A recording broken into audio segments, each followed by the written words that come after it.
Next time na lang. Hmm? Love, teka na, hatid na kita sa office. Basta magluto na lang kayo ni Yaya Vera ng dinner niyo. Kasi baka maliit din kami ng punti. Ha? Ikaw na bahala. Eh?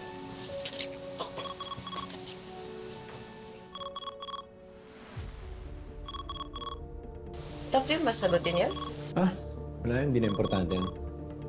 Tara na. Alam mo, kuya, mukhang importante yung tumatawag sa'yo. Ang kulit eh. Sagutin mo na kaya. Tara, love.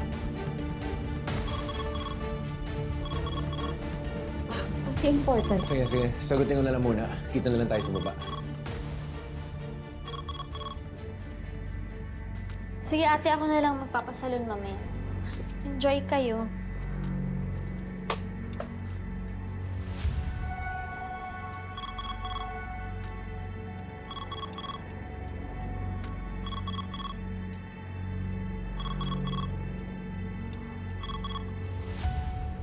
Bakit ka tumatawag? Sungit naman.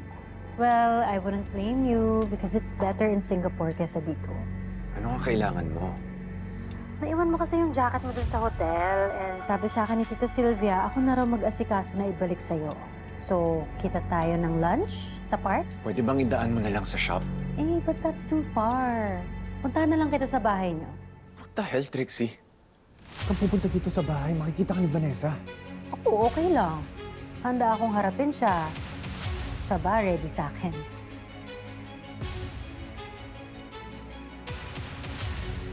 So?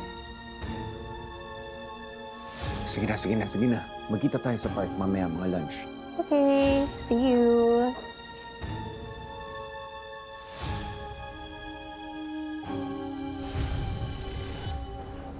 Fairness na nabenta mo rin. Tagal.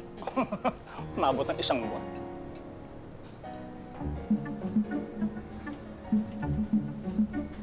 Ang mga bulaklak!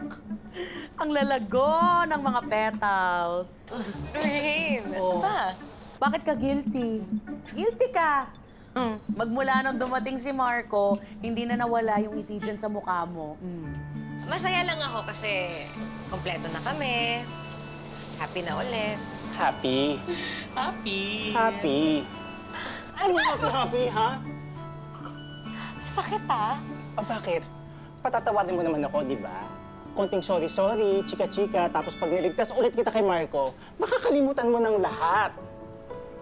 Napaka-nega Ay! Nega na kung nega. At least hindi tanga. Ano yun, Vanessa? Napakatanga mo. Sinaktan ka, niloko ka, tapos palalampasin mo na lang lahat-lahat?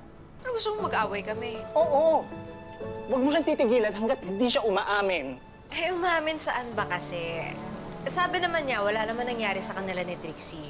O ngayon, bakit ko pagpipilitan yung mga bagay na wala naman akong ebidensya? Mali yun sa korte, di ba? Tama.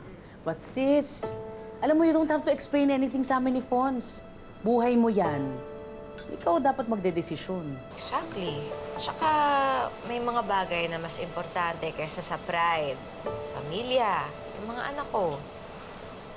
Yung buo kami. Sana lang, wala nang parto yung Marco at Trixie na yan. Dahil kung hindi, Oo. Kalma. magkakabit tayo. Dito na ako.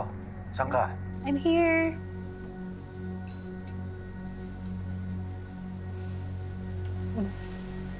Marco.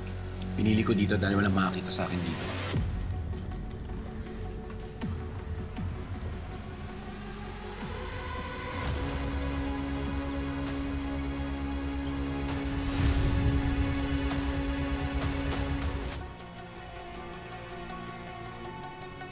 I missed you.